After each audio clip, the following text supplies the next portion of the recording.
नमस्कार, मैं जिशान। स्वागत है आपका जीडीपी लाइव न्यूज़ नेटवर्क में।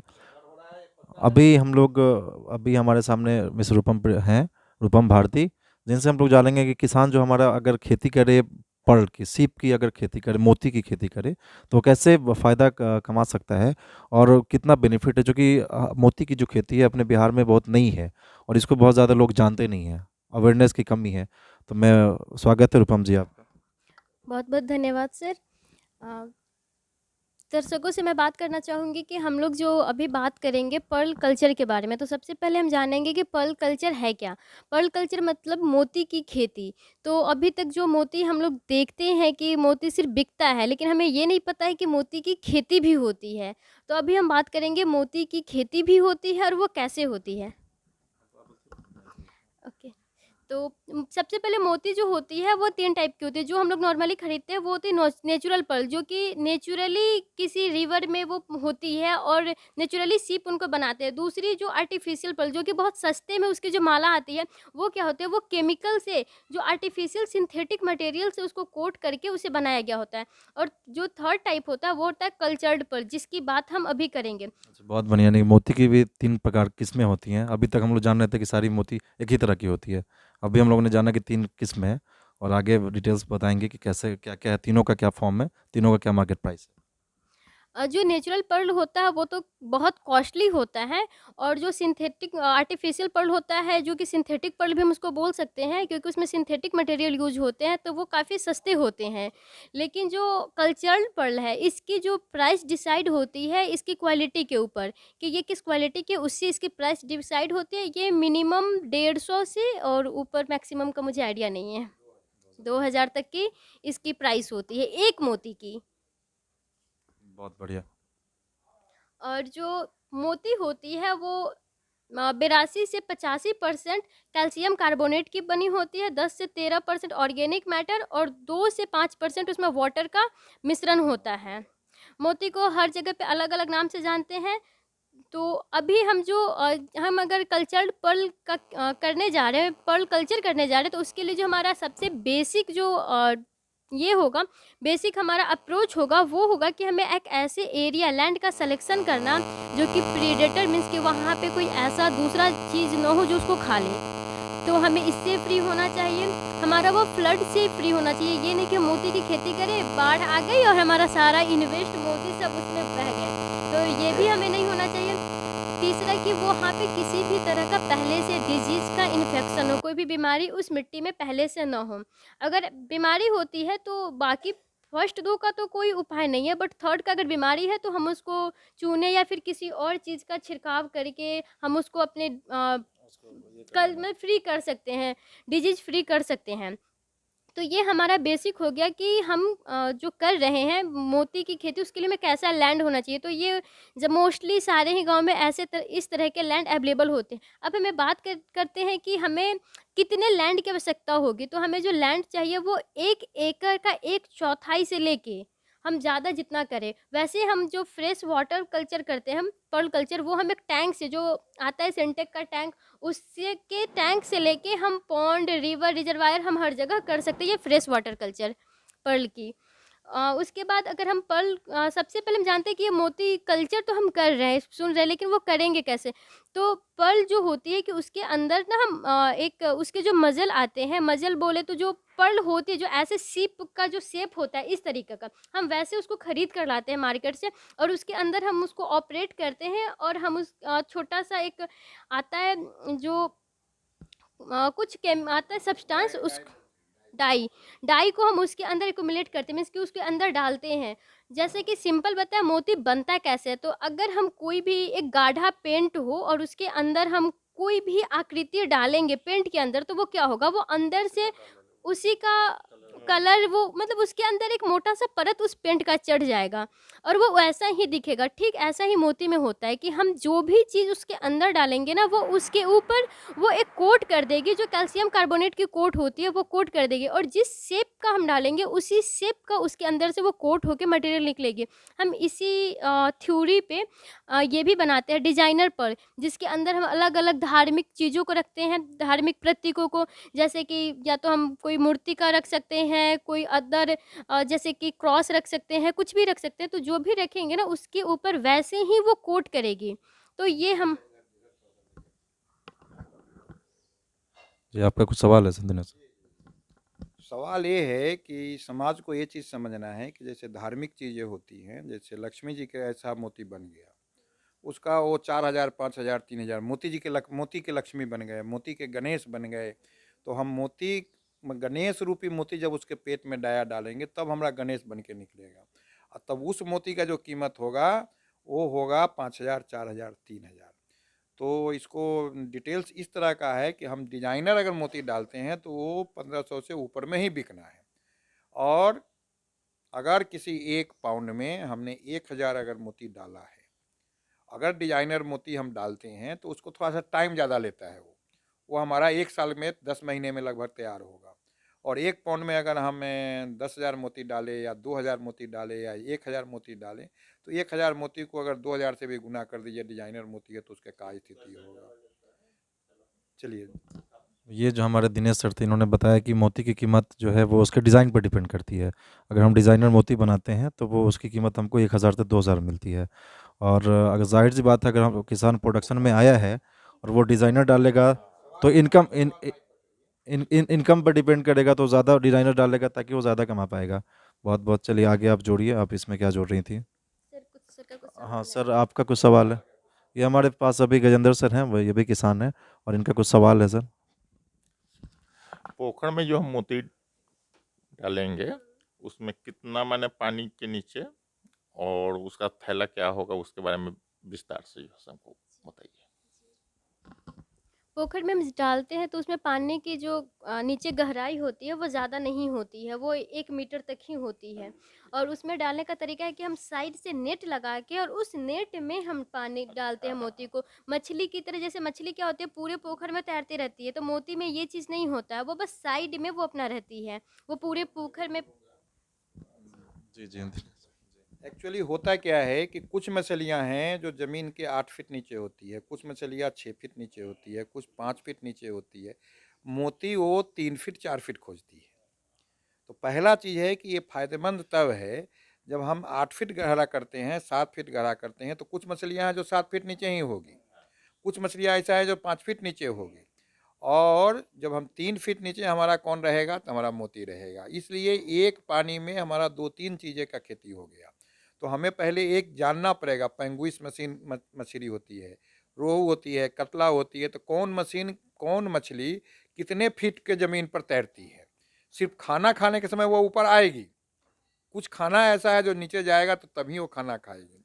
तो ये हमें समझना है कि भाई एक कोई कृषि वैज्ञानिक जो मछली का एक्सपर्ट होगा, एक कृषि वैज्ञानिक जो मोती का एक्सपर्ट होगा। हाँ, ये सर माइक पर बोलना होगा। तो ये चीज़ हमें जानना पड़ेगा कि भाई मछली पालन के साथ मोती पालन करना है तो किस तरह से होगा, कैसे होगा, कहाँ होगा। हमको सिर्फ किसान को ट्रेनिंग करके उसको बेहतर बनाना है। जैसे अभी हम अपने 5th लेयर खेती में ले चलेंगे तो वहाँ हम एक मोती के लिए और मछली के लिए 2 पोखरा छोटा छोटा बनाने जा रहे हैं। क्योंकि हम किसानों को जब तक ट्रेनिंग नहीं देंगे कि भैया मेरे मोती कैसे पलाएगा, मछली कैसे पलाएगा, तो सिर्फ कहने से दुनिया में कोई काम नहीं होता है। तो हम पहले मोती के लिए भी ट्रेनिंग कुछ लोगों को देंगे, वो मछली के लिए भी ट्रेनिंग देंगे, या उसके बाद उनको धरातल पर उतारेंगे। हमारा लक्ष्य है कि कोई एक इलाका वो मोती के लिए हम रखेंगे। सपोज करिए कि कोई ऐसा चौवर है जो दहता नहीं है, वहाँ सभी किसानों को बैठाएंगे, कहेंगे कि ये मोती ग्राम बनाओ, यहाँ उसमें मछली भी पालेंगे, मोती भी पालेंगे। तो हमारा लक्ष्य है कि भाई मोती बना के एक्सपोर्ट करना। सिर्फ गुजरात वाले ही एक्सपोर्ट करें मोती को, ये अच्छी चीज़ नहीं है। हमारी माताएं बहनें ही मोती खरीदें, और हम सिर्फ मोती खरीद के तबाह हों कि हमारा आज तो बहन के लिए मैं 2,000 3,000 के मोती लाया हूँ जिसमें खर्चा लगता है 25 रुपया 50 रुपया। बस इतना ही। गजेंद्र सर का ये हमारे दिनेश सर थे, इन्होंने बताया कि हमारा जो किसान है वो एक साथ एक ही पॉन्ड में मछली और मोती दोनों की का प्रोडक्शन कर सकता है, खेती कर सकता है। लेकिन इसके लिए उसको प्रॉपर ट्रेनिंग की ज़रूरत है। उसमें ये देखा जाता है कि बहुत सारे हमारा, चूँकि वो जो सीप है, हमारा जो मोती है सीप है, वो अप टू 3 फीट ज़मीन से 3 फीट नीचे में ये सर्वाइव करता है। बहुत सारी मछलियाँ हैं जो जो जो ऊपर सर्वाइव करता है या ऊपर, वो तो ट्रेनिंग का सब्जेक्ट है। वो ट्रेनिंग में हम लोग जाएंगे, जैसे कि सर ने अभी अभी। हाँ सर, वही गजेंद्र सर से आपका कुछ सवाल है, जी बताइए। जैसे पोखर 7 फीट गहरा है और उसमें हमको मोती डालना है, तो साइड से तो हम जाल लगा कर करके उसमें डाल सकते हैं, 2 फीट 3 फीट पानी में ही उस जाल को रख कर करके वो किनारे किनारे मोती को। एक्चुअली मोती के लिए कल्पना की गई है या लोग जो कर रहे हैं 70-70 फीट लंबा करते हैं और सुनिए 20-20 फीट का चौड़ा या 15 फीट चौड़ा वो पोखर बनाते हैं। तो 20 फीट का पाइप रख के और उसमें मोती लटकाया जाता है नीचे, तो वो मछली नीचे चला गया, मोती हम पाइप में से धागा लगा के या वो जो हम लोग सब्जी जाल वाला जो खरीदते हैं उसमें हम मोती लगा दिए कि वो पूरा एयर ही रहेगा। इस तरह से मछली के साथ ये मोती पलाएगा। अगर बहुत लंबा पोखरा हम कर लेते हैं तो हमको स्टैंडिंग करने में दिक्कत होगी। तो जैसे वो हम जितना लंबा पोखरा ले जाना है ले जाएं, लेकिन उसकी चौड़ाई हम ज़्यादा से ज़्यादा 30 फीट रखें कि ये हमारा पाइप जो डलाए या बांस जो डलाए वो उस साइड पड़ जाए और इधर पड़ जाए। अब मोती को रस्सी से डाल के पानी में हम डाल दें। तो यही बेसिकली उम्मीद करते हैं कि आपका हाँ ठीक है। हाँ वो जो मोती हम डालेंगे उसके बाद में उसका देख रेख के बारे में बताइए, जिसको तो देख रेख भी तो करना पड़ेगा। जी, तो मोती की जो देख रेख होती है हाँ सर, इस पे वैसे हम लोग का विशेष ट्रेनिंग नहीं हुआ है देख रेख के बारे में। इसका उपाय ये है सर कि सर के पास 1.5 एकड़ का पोखरा है। गजेंद्र बाबू को 1.5 एकड़ का पोखरा है, मछली पालते आ रहे हैं, लेकिन एक कंप्लीट किसी जो मछली पालने वाले जो जाति के हैं उनको पोखरा दे के वो निवृत्त हो जाते हैं। हम गजेंद्र बाबू से रिक्वेस्ट करना चाहेंगे कि एक पोखरा के चौड़ाई में एक और छोटा सा बांध बनाया जाए और 30 फीट की चौड़ाई का एक बांध बनाया जाए जिसमें मोती और मछली का प्रैक्टिकल किया जाए। उसका ये रिजल्ट आएगा कि समाज के लोग आएंगे और देखेंगे कि इसमें मछली भी हो रहा है और उसमें अब मात्र एक डनेरी बीच में लगाना है, एक 3 फीट का एक डनेरी लगाना है। और गजेंद्र बाबू से मैं कहूँगा कि 3-4 लोगों को, हम 5 लोगों को या 10 लोगों को मोती की ट्रेनिंग दिलवाना चाहते हैं, उसमें अपना भी एक प्रतिनिधि आप भेजें और 4-5 लोग ट्रेंड होके आएँ कि मछली कैसे अति मोती में कैसे डाला जाता है मोती का डाई, और उसके बाद मोती कैसे पालन होया जाता है। दूसरी चीज़, ऑनलाइन ट्रेनिंग के साथ साथ आपको जो साइंटिस्ट हैं, जैसे फिशरी के जो साइंटिस्ट है वहीं हम लोगों को पूसा वाले वो ट्रेनिंग भी देंगे, और दूसरा हम लोगों को उड़ीसा में ट्रेनिंग मिलेगा। तो अभी फर्स्ट टाइम में ये जो रूपम भारती है इन्होंने ये ऑनलाइन ट्रेनिंग लिया है। ये सिर्फ ये मोती का स्ट्रक्चर आया है कि भैया हम ये कर सकते हैं। दूसरा मैं कहूँगा कि अभी एक 17 तारीख को एक ऑनलाइन ट्रेनिंग आपके स्वभाव से होने जा रहा है, जिसके लिए वो हॉर्टिकल्चर पे स्पेशली ट्रेनिंग होगा। आप लोगों से भी कहना चाहेंगे कि वो एक दिन का 17 तारीख को ट्रेनिंग है, उसका वो यूज़र नेम पासवर्ड मंगा के और ऑनलाइन ट्रेनिंग हम सबों को भी लेनी चाहिए। बहुत बहुत धन्यवाद। अभी दिनेश सर ने बताया कि 17 ये जो हमारा आने वाला है फरवरी, 17 फरवरी को भागलपुर सबौर में जो एक कृषि इंस्टीट्यूट है उसका ट्रेनिंग होने वाला है हॉर्टिकल्चर पर। और जो भी किसान भाई एग्रीकल्चर करते हैं उनको देखना चाहिए इनका, वो अगर देखेंगे ट्रेनिंग लेंगे तो उनसे उनको लाभ होगा। अभी तक हम लोगों ने देखा कि अगर ये सीप पालन, मोती पालन और मछली पालन अगर हम लोग करें तो किसान इससे कितना फ़ायदा उठा सकता है, इस पर हम लोगों ने विशेष बातचीत की हमारे साथ। हमारे अभी तक तो बहुत आदमी को जानकारी ही नहीं है कि पोखरा में हम मोती भी पालन कर सकते हैं। बिल्कुल, अभी तक जानकारी के अभाव में, अवेयरनेस के अभाव में हम लोग, हमारे किसान जो हैं अभी तक इधर उधर भटक रहे थे और अपना पोखर होते हुए वो डिपेंड है दूसरे पर कि आप मछली डालो। और बहुत कम फायदा ले रहे थे अपने जितना उनको मिलना चाहिए मुनाफा उसका बहुत कम ही हिस्सा उन्हें प्राप्त हो रहा था। जी, बिल्कुल, बिल्कुल। और हम लोगों के बीच कुछ एक्सपर्ट लोग थे जिससे हम लोगों ने जाना कि ये कैसे किया जा सकता है, और बेहतर जानकारी के लिए सारे लोग ट्रेनिंग करेंगे। और ये दिनेश सर कुछ जोड़ेंगे? हाँ सर, जुड़ेंगे। मैं ये कहना चाहूँगा कि देखिए, समाज को अगर उन्नति की तरफ ले जाना है तो बिना मीडिया को टकल किए हुए हम लोग आगे नहीं ले जा सकते हैं। अभी थोड़ी देर पहले वो उमेश बाबू ने कहा कि मेरे घर में भी बच्ची है जो स्पीच देती है, गजेंद्र बाबू के भी घर में है, तो हम उनको रिक्वेस्ट करना चाहेंगे कि इस सेटअप में बहुत ज़्यादा खर्चा नहीं होता है। अपने घर से रोज़ एक वीडियो डालना, हम लोग का जीडीपी लाइव है, वहीं से घर में 1 आदमी 2 आदमी 3 आदमी को बैठाना, अपलोड करना, ये 3500-4000 का खर्चा है। आप लोग एक सेटअप खरीद लीजिए, हम लोग उसको टेक्निकली एक्सपर्ट करा देंगे। अपने यहाँ से ही पढ़ना है, अपलोड करना है, तो उससे ज़्यादा बेहतर क्या हो सकता है। बस ये दिनेश सर हमारे जीडीपी लाइव के संस्थापक हैं। जानकारी के इन्होंने लिए आपको हार्दिक बधाई। और साथ ही साथ रूपम भारती से बहुत जानकारी मिला मोती के बारे में।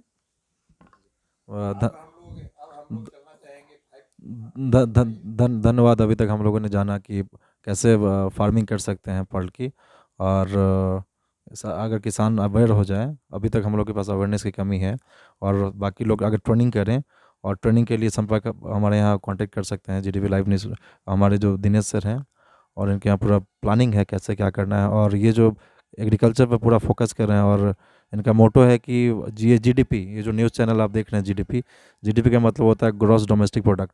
और सारे पढ़े लिखे लोग जीडीपी जीडीपी बात होती है हमेशा कि हमारा देश का जीडीपी आज यहाँ है, अमेरिका का जीडीपी वहाँ है। एक जीडीपी तब तक नहीं बढ़ सकता जब तक प्रति व्यक्ति आय न बढ़े। जीडीपी बढ़ाने के लिए प्रति व्यक्ति आय बढ़ेगा, तभी प्रति परिवार आय बढ़ेगा, तभी प्रति समाज, तब जाके पंचायत राज, फिर हमारी देश की जीडीपी बढ़ेगी।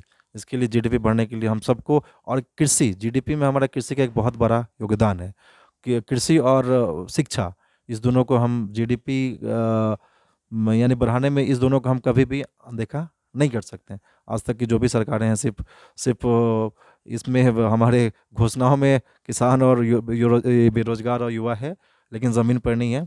बहुत बहुत धन्यवाद आप सब हमारा जीडीपी लाइव। बोलना चाहूँगी। मैं यहाँ पे बोलना ये चाहूँगी कि जब अभी के दौर में जब हमारी साक्षरता दर 60% से ज़्यादा है, तब हमें एक साक्षर बन के खेती करनी चाहिए। ये नहीं कि हमारे घर में खेती हो रही थी इसलिए हमें खेती करनी है, या हमारे घर में मछली पाला जा रहा था। इसमें क्या होता है कि पहले उतनी बीमारियां नहीं देखी जाती थी किसी भी फील्ड में।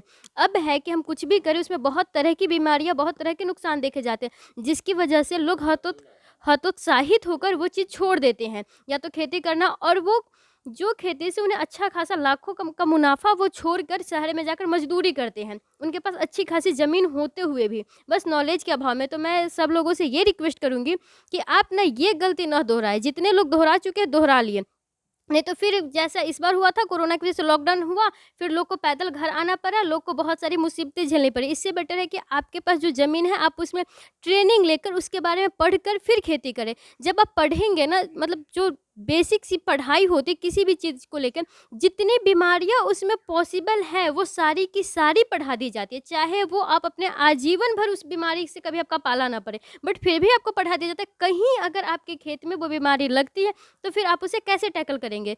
तो इसलिए आप जो भी खेती करें, चाहे वो पर्ल कल्चर हो, फिशरी हो, या फिर हॉर्टिकल्चर हो, एग्रोनॉमी, कोई भी चीज़ की अगर आप खेती कर रहे हैं तो उसके बारे में अच्छे से पढ़ें, जानें, उसका बजट, उसका फ़ायदा, उसका नुकसान, उसके बाद आप उसकी खेती करें तो आप निश्चित ही मुनाफा कमाएंगे।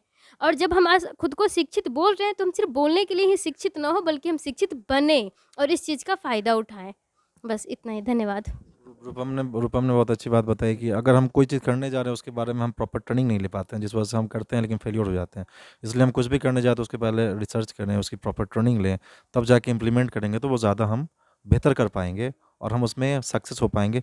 तभी हम एक एग्जाम्पल बन पाएंगे और हमको देख के दूसरे लोग भी उसको फॉलो करेंगे। जी, हमारे दिनेश सर आपको जोड़ना चाहें। हम ये कहना चाह रहे हैं कि दुनिया में बहुत सारा शब्द है, शब्द से उसकी भावना निकलती है। ये एग्रीकल्चर शब्द है, ये वास्तव में हमारा कल्चर बताता है। एग्रो के साथ है कल्चर। हम अभी जो पुरानी पद्धति से एग्रीकल्चर को लेके चल रहे हैं, वास्तव में वो एग्रीकल्चर नहीं है। हम जब तक प्रोग्रेसिव किसान नहीं बनते हैं, प्रोग्रेसिव फार्मर नहीं बनते हैं, तो हम नई कल्चर नहीं शुरू कर सकते हैं। अभी तक हम पुराने पद्धतियों से एग्रीकल्चर कर रहे थे। हम कल्चर को हमें चेंज करना है, एग्री के कल्चर को हमें चेंज करना है। एग्रीकल्चर एक ऐसा शब्द है जो कल्चर से संयुक्त है। जब हम कल्चर को, जब नया कल्चर जब बनाएंगे, कृषि प्रधान देश में लोग सर्विस प्रधान को प्राधान्यता देता है, कहता है कि नहीं, लेकिन हमारा कहना है कि नहीं, हम एग्रो कल्चर को, एग्रीकल्चर को नए कल्चर से, साइंटिस्टों के ज्ञान से जब परिमार्जित करेंगे तो एक नई व्यवस्था कायम होगी। हमें कल्चर चेंज करना है। पुराने एग्रीकल्चर की जो पद्धति है उसके कल्चर को चेंज करना है। उसके कल्चर को चेंज करने के लिए जब तक हम मीडिया का सहारा नहीं लेते हैं, जब तक हम अपना वो फिफ्थ लेयर खेती का उपयोग नहीं करते हैं, तब तक ये जन विचार बाहर, मतलब जनता तक नहीं पहुंचेगी। उसके लिए सबसे पहले हमारा जो, जिस गांव में पंचायत है, जिस पंचायत में मेरा घर है, वहाँ के 200 लोगों को हम कंप्लीट वो मशरूम पालन के लिए, हम मधुमक्खी पालन के लिए और बायो फर्टिलाइजर बनाने के लिए हमने ट्रेनिंग की व्यवस्था पूसा के एग्रीकल्चर यूनिवर्सिटी से मिलकर और केवी के हरिहरपुर वैशाली जिला के मिलकर सुनीता कुशवाहा से मिलकर हमने तय किया कि नहीं भाई, हमारे पंचायत के 200 लोगों को कम से कम कामिल बनाने में आप मदद करिए। उन्होंने सहर्ष कहा कि ठीक है, आप उन बेरोजगारों को मेरे पास लाइए और लिस्ट बना के दीजिए, मैं स्पेशल ट्रेनिंग शेड्यूल रख के उनको ट्रेनिंग करा दूंगा। फिर हम हॉर्टिकल्चर महोदय के पास गए, डीएचओ पास गए, उन्होंने कहा कि इस बार आप ट्रेनिंग ले लीजिए और अप्रैल में आता है अप्लाई करिए। 75% सब्सिडी पर जब वो मधुमक्खी का बक्सा मिलता है तो आप उसका ट्रेनिंग लेकर ही लाभ उठा सकते हैं। तो इस तरह से हमारी समझ है कि 5 एकड़ 4 एकड़ बढ़िया से खेती कर, पपीता का खेती कर, वो उसमें केला लगा के, उसमें वो नींबू लगा के हम एक जगह 100 बक्सा रख के हम 5 लाख की आमदनी कर सकते हैं। तो हम उसको किसानों को क्यों नहीं प्रमोशन करें और किसानों का कल्चर क्यों नहीं बदल दे, इस पर हम प्रयास कर रहे हैं। अब हम कहना चाहेंगे आए हुए अतिथियों से कि हमारा 5th लेयर खेती देखिए, उसमें 2 लेयर हम और जोड़ने जा रहे हैं, एक मोती पालन और मछली पालन।